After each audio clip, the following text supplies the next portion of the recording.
32 جورên madeyên paqijkirinê li vêkargeha Silêmaniyê tên beramanîn.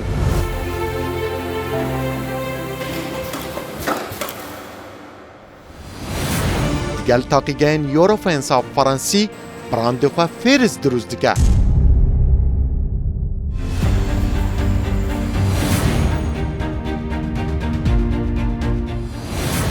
Di salekê de 3 milyon tonên van maddeyan berhemtînin. Îcar Meydîn Kurdistan kargeha fêrîz dide nasandin.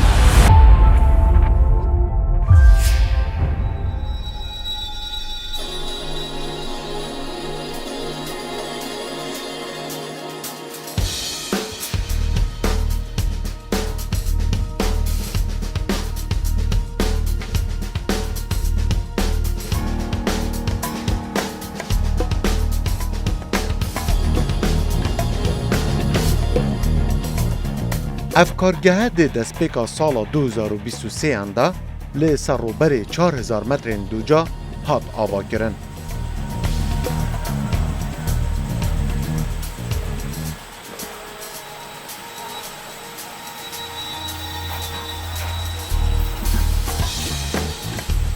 Kargeha Fêrîz bo beremanîna madeyên paqijkirinê di rojekê de 5000 butlên van maddeyan berhemtîne.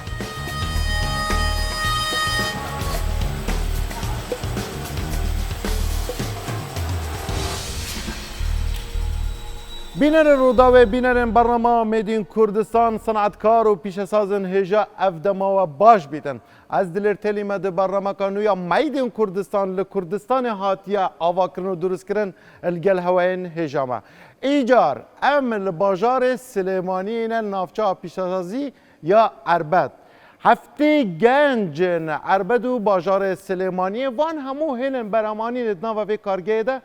دخن کار و ماهانه 2 میلیون لیترین دهان جورن مادین پاقشکرنه بی یک ناف به کوالیتی که برز درست دکن و دخنت ناوا همو مارکتن کردستان و عراق دانه دی پلانا اوان گنجن مین کرد یعنی سلیمانی و اربده ده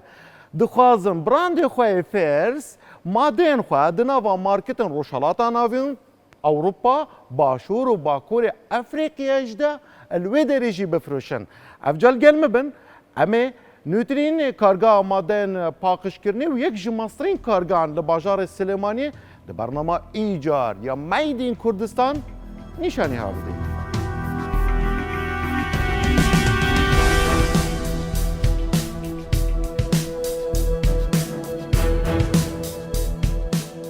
افکارگه لعربده و 19 کیلومتران جو باجار سلیمانی دوره.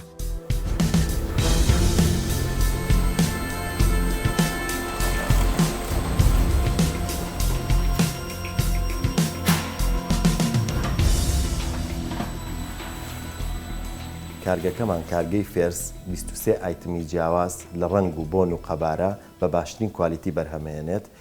کە مادەخامەکانی بەکارهێنین لە زۆربەی وڵاتانی جیهانەوە کە تایبەتمەندن لە دروستکردنی مادەی پاکەرەوە بە نمونە بۆنەکانمان لە وڵاتی سوئیسرا و فەڕەنسا دابینەکەین کە گەورە کۆمپانیاکانی دابینکردنی بۆنن لە جیهاندا وەک جیڤۆدانی سوئیسری و فێرمەنیخی فەڕەنسی و بەرهەمەکانی مەوادە خامەکانی تریشمان کە دابینەکەین لە وڵاتی تورکیا، سعودیا هەنێک مەوادی خام کە لە وڵاتی خۆمانە بەرهەمە هێنرێت هەر بۆ برەودان بە بەرهەمی ناوخۆیی لەو کارگانە دابینیەکەین بە نمونە کارتۆن بە نمونە لەیبڵی کە بەکارهاتوو لە بەرهەمەکانە و کارمەندەکانمان لە بەرزترین ئاستی بەرهەمهێناندان بەهۆی بینینی ترێنینی جیاواز لە وڵاتانی دەرەوە و هێنانی شەریکاتی کۆمپانیای بەرهەمهێنان ترێنینیان پێکراوە لە ناو کارگەدا.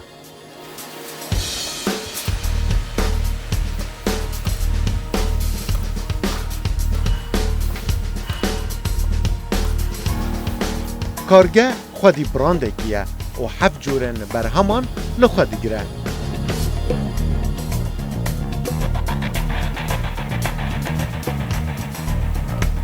صابون هاشل، جام پاقش کرن، فاس، آبشور، پاقشکرین گشتی و مادین پاقشکرنا توالیتان کارگاه فرس برهمتینه.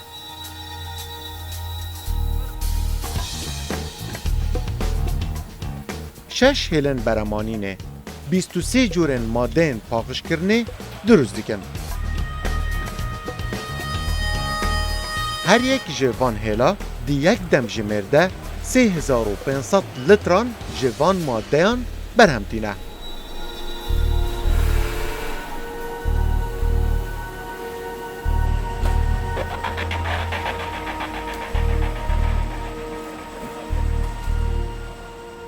کارگەکەمان کارگەی فێرس تایبەتە بەرهێنانی پاکەرەوەی کوالتی بەش دەرەجەیەک لەژێر ڕێنمایی و چاودێری یۆرۆفینسی فەڕەنسی و ئایزۆی نێودەوڵەتی واتە ئێمە خاوەنی بڕۆنامەی ئایزۆی 9001 بۆ کوالتی کۆنترۆل و مانجمنت سیستەم لە کۆمپانیەکانی جیسێرتی ئەیسێر و یونایتد یونیڤەرسال بە ستافێکی پرۆفیشنال و ڕاهێنراو. لە ئێستادا ئێمە خاوەنی 6 هێڵی بەرهەمێنانین هەر هێڵێکمان ڕۆژانە زیاتر لە 16,000 لیتر توانێ بەرهەمێنانمانە و مانگانە دەتوانین زیاتر لە 5 میلیۆن تاقەین تازیمان زیاتر لە 5 میلیۆن لیتر بەرهەم بهێنین. بە شێوەی گشتی کارگەکەمان کارگەی فێرس پێک لە سێ بەشی سەرەکی بەشی پرۆسسینگ و بەشی تاقیگە و بەشی پاکیجینگ واتە لەقتونان و تەغلیف. بەشی پرۆسینگ هەڵدەسێ بە ئامادەکردنی بەرهەمەکانمان و بەشی ئەساسی کە دڵی کارەکەمانە بەشی تاقیگەیە بۆ دڵنیابوون لە کوالتی و لە چۆنەتی بەرهەمەکانمان لە ڕووی کیمیایی و فیزیکی و مایکرۆبایۆلۆژی هەرێکیان بە شێوازێکی جیاواز تەستەکان خۆیان ئەنجام دەدەن و بەشی پاکیجینگ کە بریتە لە 6 هێڵی بەرهەمێنان وەک باسمان کرد لە پێشەوە. ئێمە لە کارگەی فێرس خاوەنی سیستەمی ئۆتۆماتیکی PLC و سکاداین کە بەکارهێنەرانی ئەو سیستەمە ئۆتۆماتیکیە لە عێراقدا لە چەندانەیەک تێپەڕ ناکە لە بواری بەرهەمێنانی پاکەرەوەدا.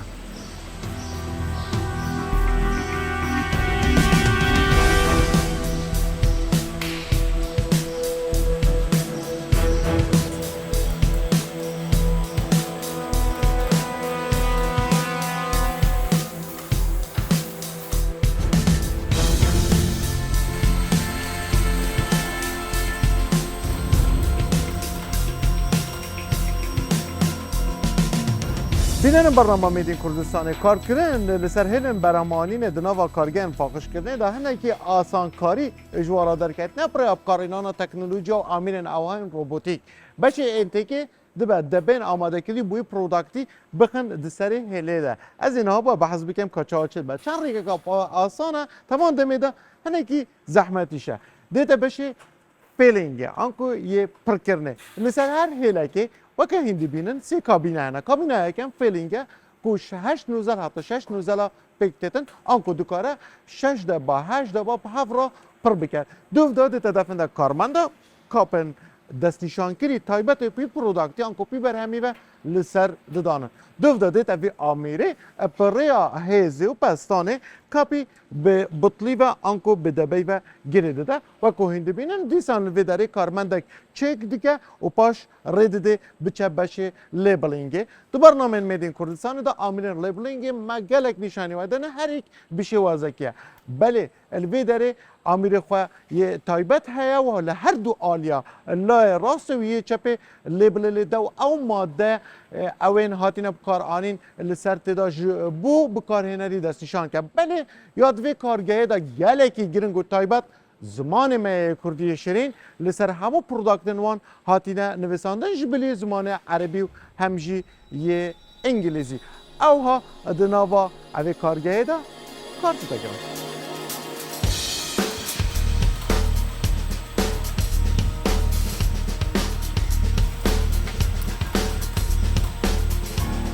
ئێمە بیرمان کردەوە کە لەبەرەوەی کە بڕێکی زۆری هەمە چەشنی موادی هاوردەکراومان هەیە لە دەرەوەی وڵات بیرمان کردەوە کە موادێکی خۆماڵی بەرهەم بهێنین بە دیزاینێکی جیاواز کە جیاواز بێت لە موادە هاوردەکراوەکان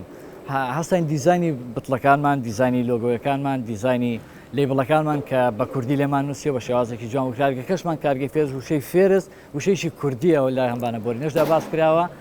بە واتای نەترس دێت ینی لەوانەیە بتوانم بڵێم تاکە کارگەی پاکەرۆین لە هەموو عراقدا کە بە کوردی لەسەر لیبڵەکانمان شتوانوسیەوە هەم ڕێنمایی بەکارهێنان هەم بەرواری بەسەرچوون هەم شێوازی ئامادەکردنەکانی بۆی کە تەواوی بەکارهێنەرمان دڵنیا بن لە تەندروستی و لە سەلامەتی بەکارهێنانی و پرۆدەکتانێکی ئێمە دەیانخینە بازاڕەوە.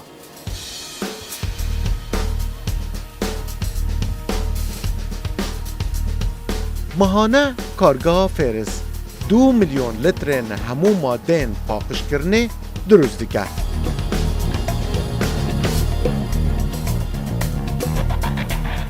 Berhemên kargehê di rojekê de 70,000 litrin.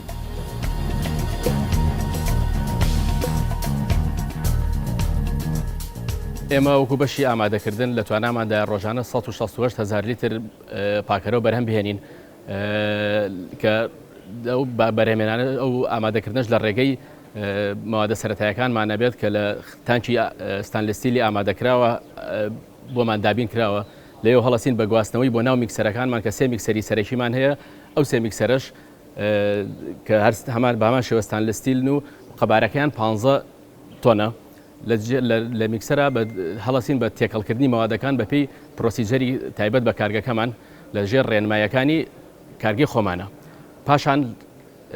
کە ئامادەمان کرد و هەستین بە میکسکردنی و بە تەواوتر دامەزرانی مەوادەکە و ئامادەکردنی هەڵەس بەشی تاقیگەمان هەیە کە یەن سامپڵی لێ وەرەگرن سامپڵەکە بن بۆ فەحز ئێمە چاوەڕێکین تاکو لە سامپڵەکە جوابی ئەپروڤمان بۆیێتەوە کە ئەپروڤمان بواتەوە پاشان هەڵەسین بە نەقلکردنی مەوادەکە لە میکسەرەوە بۆ 4 تانکی سەرەکی کە تانکی ستانلیستی لە بە هەمان شێوە خەزانەکانمان قەبارەیان 15 تەنە لەو خەزانانەشەوە پاشان کە بە تەواتی نەقلکرا دەسەکەین بە دابشکردنی بەسەر لاینەکانە بە پێی پێویستی لاینەکان ئەو هێڵانەی کە بە هێڵی بەرهەمێنانە مەوادەکان ئەگوێزینەوە.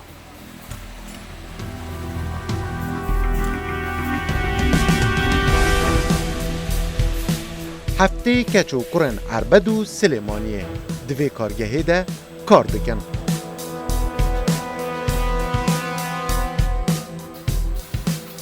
Heftê kesên din jî karê belavkirina berhemên vê kargehê dikin li Silêmaniyê.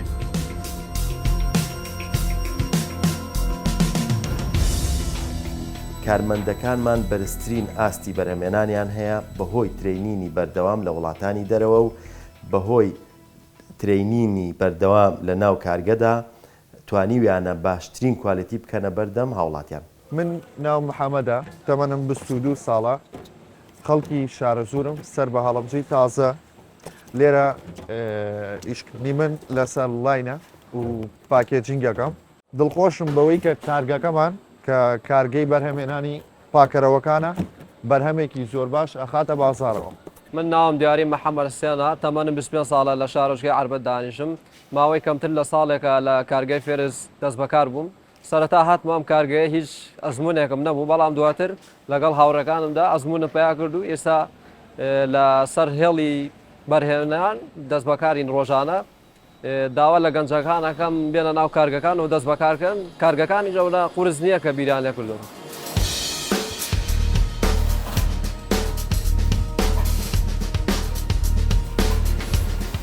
فێرز وەکە کارگەهەکە مۆدرن یا مادەیەن پاخشکردنê تێناسکردن.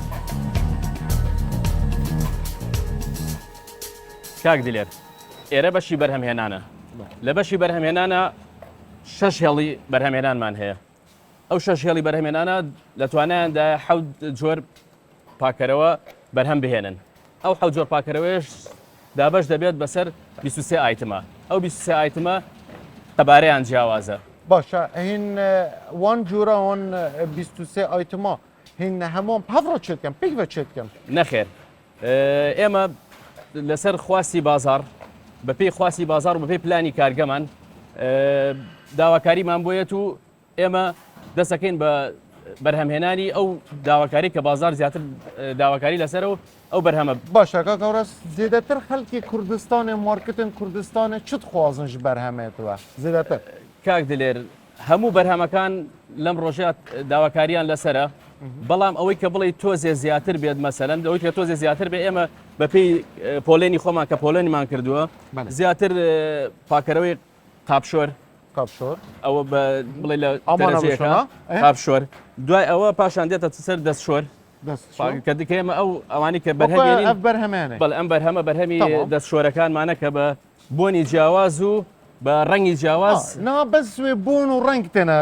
جوداکردن بەڵێ لە کوالێتیە هەمان کوالێتی کە هەوڵمانەوە باشترین کوالێتی پاکەرەوە ئامادە بکەین و بەرهەم بێنین کوالێتەکان هەموو یەکە بەڵام لە بۆن و لە ڕنگدا دەگۆڕێت باشە چەند جۆر ئەم بەحسە سابوونە دەستا بکەن یا شل چەند جۆرە وێ هین چێتکەن لە دەستشۆر 4 جۆرمان هەیە 4 جۆر ینی 4 ڕنگ 4 ڕنگ و 4 بۆنەکە بە بەشی ئامادەکردنی هەر جارێکی دیف پلانە کارگێ هزر بکە کاهێنی سەر چی کار بکەن وانە بەڵێ تەمام باشە چەند کارمەند لەسەر هێلێک هەر هێڵێکمان پێکاتوە لە 6 کارمەند ئەو 6 کارمەندە دابەشە بێ بەسەر کارمەندێکمان لەسەر فیلینگە بەشی تێکردن ئامێری تێکردن کە ئێمە ئەوەشمان بیر نەچێت هەموو ئامێرەکانمان ئامێری تایبەتە کە بەسەر بە پێی ستانداردی کارگەی خۆمان لەسەر داواکاری خۆمان بە تایبەت تایبەت بووە چکردن کارگەی فێرس بەنە دەستنەوەێت وەل سەر بینم سەر کۆمپیوتەرەوێ سەر هەموو درایکێ بزەبێت باشە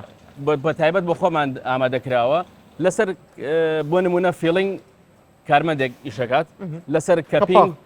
کەپینگ دانان بەڵێ ئەویش کارمەندێک پاشان کارمەندێکی چێکینمان هەیە لێرە لەسەر بڵێ لێرە چێکەکات و پاشان کارمەندێکی ترمان هەیە لەسەر لیبلینگ لەسەر ئەوە پاشان دوو کارمەند هەیە بۆ پاکەتینگ بڵێ و بێجگەلەوە ئێمە کوالەتی کۆنتترۆلمان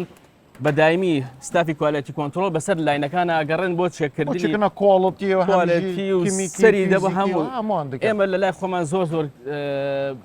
احتیماممان ناوە بە بێزگە لە کوالەتی ناو ماوادی ناو پاکەرەوەکە دەرەوە شێوەی دەرەوە ببینی زۆر جیاوازین لە هەموو پاکەرەوە بۆ نمونە ئەگەر ئەم بەحسە ئەوێ هێلا هەنێ بکەین هین سەعاتێکێدا ینی پێر ئەوەر کەپاسیتی باشە چەند دانێن سابوونین چین چێکن بیکەم بژین بوون یعنی هەر چ بە چەند دانێت نەچێت پرسیارێکی زۆر جوانە لێرە ئێمە ئەگۆڕێت بەپی ئایتمەکان ئەگۆڕێت چونکە کەپاسیتی هێلێ چەندە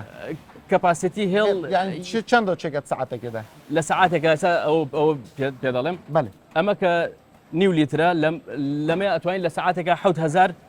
بتڵ هەمان هێل بڵێ مافهێلا هینچێن تشتێکی دیژی چێ بڵێ دەتوانین لەسەر هەمان هێڵ ئەتوانین بەپی ستافمان هەیە ستافی میکانیکی کە قەبارەی کۆنڤایەر و هەموو شتەکانە گۆڕێت و ئەتوانین چەندین جۆری پێ بەرهەم بهێنین بەڵام لە ئێستاکە ئێستا ئێمە ئەم پاکەرەوەی بەرهەمەهێنین کە پێکاتوە لە 500 میلیلیتر دەتوانین لە ساعاتێکدا 1000 بەرهەم بهێنین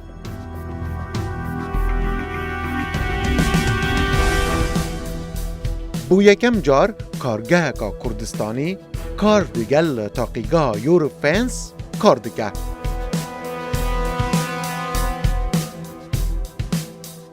نەحسەد تاقیگەهên یۆروفێنس یا فەڕەنسی di 62 وڵاتان da hene.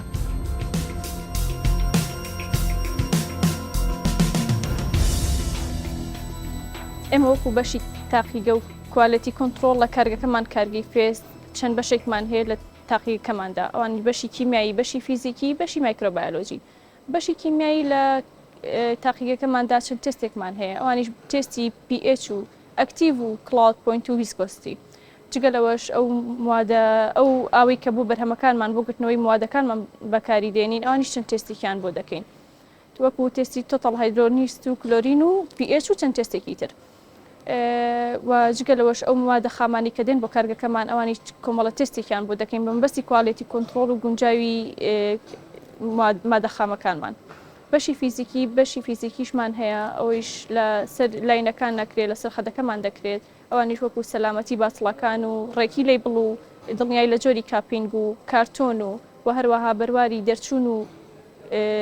ئێکسپایری موادەکانمان و هەروەها بەشێکی تریشمان هەیە بەشی مایکرۆبایۆلۆژی بەڵام ئەوە لەیرە ناکرێت لە کارگەکەمان ناکرێت لە دەروی کارگەکەمان دەکرێت ئەوانیش چەند تێستێک دەکەن وەکو دڵنیایی لە جۆری موادەکانمان ئایا هیچ زیانێکی هەیە بۆ پێست ئایا هیچ بەکتریایەکی توش بووە جگە لەوەش کە بەردەوام تێستی موادەکانمان دەکەین لە دەرەوەی کارگە.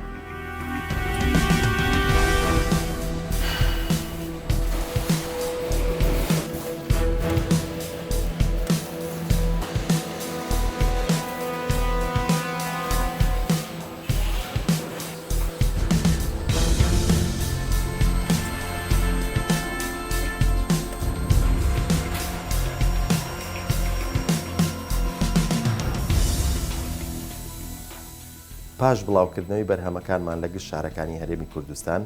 خۆشبەختانە خواستێکی زۆری لەسەر بوو بەهۆی بەرزی کوالیتەکەیەوە. کۆمپانیای هامسا بڕیارماندا بە زیادکردنی هێڵی زیاتر بۆ کارگەی فێرس بە مەبەستی بڵاوکردنەوەی لە گشت شارەکانی باشووری عێراق و هەناردەکردنی بەرهەمەکانمان لە نزیکترین کاتدا بۆ وڵاتانی ئەوروپا و ئاسیا و باشووری ئەفریقا.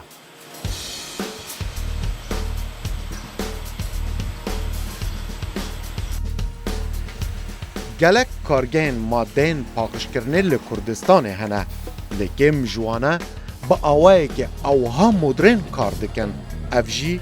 Made in Kurdistan e.